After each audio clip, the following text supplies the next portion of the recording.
So let's look at another masterpiece from LK Chen. This is the Flying Phoenix Han Dynasty from LK Chen. Now this is considered by LK to be one of his finest swords, and I've got to say I can understand why. It handles absolutely magnificently. Now we're not going to be just doing a review of this sword, we'll talk a little bit about the historical context, but essentially what you need to know is that the Han Dynasty is from approximately 200 BC to 200 AD, so we're talking about essentially the Roman era in Europe, and this is a particular type of straight-bladed sword known as a Jian, double-edged. In this case, it doesn't have a particularly complex edge geometry. It is a flattened diamond section, as we'd often call it, and it has a slightly, obviously it's a tapering blade, but it has a slight sudden step down of narrowing towards the tip, a little bit like the magnificent Chu, a Jian, which I've reviewed previously, but less pronounced than that. And this quite simply handles amazingly. So you imagine this is a 34-inch blade, and this entire sword only weighs around 800 grams, in fact slightly under, shade under, about 795 grams. So this is an incredibly light and nimble sword with a blade that's somewhat similar to later medieval and Renaissance certain types of sword that we'd commonly call a side sword, for example. It is a very, very nimble in the hand blade. Now I'll just dispense with the scabbard for a second, although I will talk about that as well. Now the length of the hilt is dictated by it being primarily a one-handed sword, and yet absolutely in my hand this feels like a very quick and nimble one-handed sword. You can cut with both edges, of course. Very, very quick, nimble to move around, and you can move it wherever you need to very, very precisely. It's got very good tip control, so you could use it primarily as a thrusting sword, but equally it's got quite a lot of authority in the cut as well, because it doesn't have much mass at the hilt end. So you feel the blade. It has quite good inertia in the blade when you start to cut with it, especially with a wind-up moulinet, but you've still got that very light and controllable tip. Now the hilt, whilst as I say it's primarily a one-handed sword, it does have the provision that you could totally grip this two-handed if you wanted. And you could use this almost like a guardless, very light longsword. It's a 34-inch blade, so it's as long as some medieval bastard swords, hand and half swords, but it's super light. I think the blade itself only weighs about 600 and something grams, so it is a light blade, but it is relatively stiff. You'll notice it's got good distal taper. If I just pull out my calipers here for a second, because I really want to demonstrate the taper on this particular one, it's 7.3 millimeters at the base of the blade. That is nice and thick. So despite the fact this is very light, don't think this is a flimsy sword. 7.3 millimeters is as thick as many European longswords. Okay, so 7.3 millimeters thick. If we move about say 30 centimeters up the blade, it's now 5.5 millimeters. We move about another 30 centimeters up the blade, it's now 4 millimeters, and then just up near the tip it's down to 3.2 millimeters. So you can see from over 7 millimeters down to close to 3 millimeters, that's quite a lot of distal taper, and that means that this handles absolutely magnificently because the mass distribution is exactly as you'd want it. And I have to say, that distal taper and that blade form very, very closely matches lots of medieval and Renaissance swords. You could literally take this blade and put it onto a side sword hilt, like something behind me, and it would handle fantastically. So it's a gorgeous, gorgeous blade. Now, there's one other thing that makes these LK Chen swords so good. So LK really understands distal taper, which a lot of makers don't, are still struggling to get their heads around, and 2, edge geometry. This is a single bevel edge with a little bit of apple seeding to it, so it's got a little bit of mass right behind the final edge, but this is essentially a single bevel edge from the mid spine there all the way down to the edge in a straight gradient, straight line. No secondary bevel. There's perhaps a micro bevel, but there's no real secondary bevel to talk of.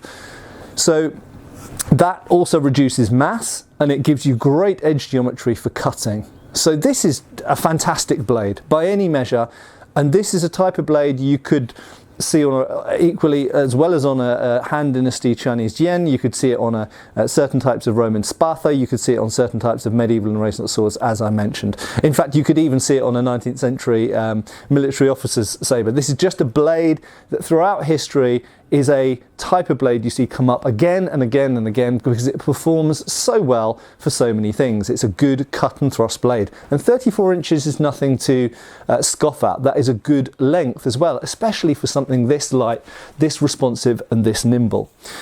Now, in terms of the kind of, I suppose, historical context of this, I have spoken about this in previous videos, but the Jian is, by this time, it's still a military sword, it's also the courtly sword, but it's starting to move into the realms of being more of the nobleman's sword, the carry-around sword, almost akin to a rapier in later Europe, rather than necessarily the military sword that was carried on the battlefield. But that being said, this comes in two different grades. This is actually the noble grade one. Both of them have pattern welded blades. Now that's something which isn't going to show up very well on camera, but I will attempt to see if I can get you close enough to the pattern to see it. There we go. I think you can probably just about see. There we go. It's almost Wootz-like, beautiful pattern welding in the blade. And this is an alloy of 1065 carbon steel. Sorry, not an alloy, a pattern weld of 1065 carbon steel with, I think it's T9 tungsten alloy steel of some kind, tool steel anyway.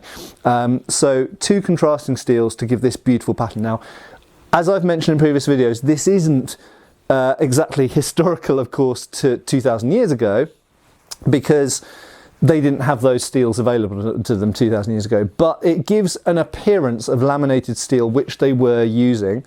And it results in the modern world in a very good performing blade that is got good heat treatment. I think it's about 58 Rockwell at the edge. Good heat treatment, a good spring to it, very resistant, very tough, can take a very good edge and keep a good edge. And it looks like probably some of the steel that was being produced 2,000 years ago in China. And I should mention on that as well, and I've said this in previous videos, but it's worth reinforcing. This is really accomplished. The blades that they were making in China 2,000 years ago were very, very good quality steel blades, okay? And they had been making very, very good quality bronze blades before that as well. But the steel blades in China at that time were really very good quality. And so I think this is a good homage to that. Now, in terms of the LK Chen's constructional method, so you might be wondering, how is the hilt attached to the tang? Well, the tang comes through here. The pommel, which you can see doesn't have any peening or nut or anything like that at the end here, actually has two kind of languettes essentially that come down from the bronze or brass pommel at the end here, and then have a rivet or pin through laterally through the end of the tang. So archaeologically, when we find these Jian blades, and it's the same with later Dao blades, you often find that the tang comes up to the end, close to the end, and then has a hole through, and that is where the rivet goes through, and that's attached. So it's a very strong method of attachment. It's not dissimilar in idea actually to how later Japanese swords, tachi and katana, wakizashi, are attached, but they do it with a bamboo peg through the side. This is done with essentially a rivet or pin through the side, but then that's concealed or hidden underneath the grip wrap. The guard is very, very nicely and closely fitted to the cross section of the blade. You can see here there is no big gap either side of the guard where it seats against the blade. It's very nicely cut in, and there's no play or movement or anything like that. If I bang the sword, there's no noises or vibrations. There's a wooden grip under here, and then that is wrapped with silk cord, as you can see here, which is a traditional method of doing it. Personally, and I have said this for other LK Chen models as well, I find this grip a little bit slippy, okay, and that could partly be just because I've got quite dry hands and that kind of stuff, but I personally would perhaps like an option for this sword that has either a type of cord which has a bit more texture to it, a little bit rougher maybe, or perhaps an option which has shagreen, so shark skin wrap, which would be very, very nice, like for maybe a top model, or something where this cord is knotted and interlaced, a bit like we see on later period Chinese swords, which may or may not have been done on Han Dynasty swords. I think we don't know. But that would give more texture, a bit like a Japanese sword grip actually as well, that would give a bit more texture and surface friction to keeping the hand where it's supposed to be. Now I do think that that's an important feature because this has a long hilt. So whilst this is a one-handed sword, primarily, intended to be used with various forms of shield most of the time, or sometimes used by itself, because it's got a long grip and because of the shape of the grip, okay, it narrows down here, there is always the danger that either through the hand being sweaty or bloody or rained on or just being tired, that the hand can slide down when you don't want it to. It won't slide off the end because you've got this really nice flaring shape here to the grip. So your hand's never going to come completely off, but you could quite easily end up in a situation whereby you're trying to swing the sword by the back of the grip and you can't necessarily quickly and easily readjust it back up to the top. I think that more friction on the grip would be a good thing. But otherwise, I think it's fantastic. The scabbard, modelled on originals that have been found archaeologically and painted with a swirling cloud design on here. This is the slightly more expensive model. There are two versions of this. The other one I think has a plain scabbard, but that's inspired by period artwork, and then this fitting here connects through to the belt, so it would be worn thus at this kind of height here. Or sometimes carried in the hand, and period artwork in China does show them just being carried in the hand as well.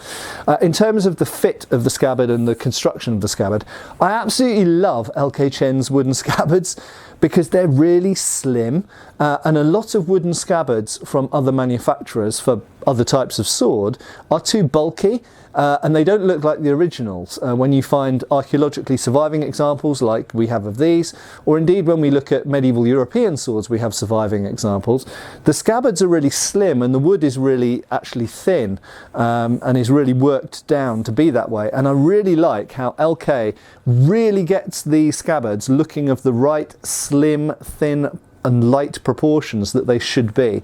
So kudos to LK Chen for doing that, because they really look right and they look like the originals, and they're not fatter than the sword guard, for example. They fit the sword's proportions.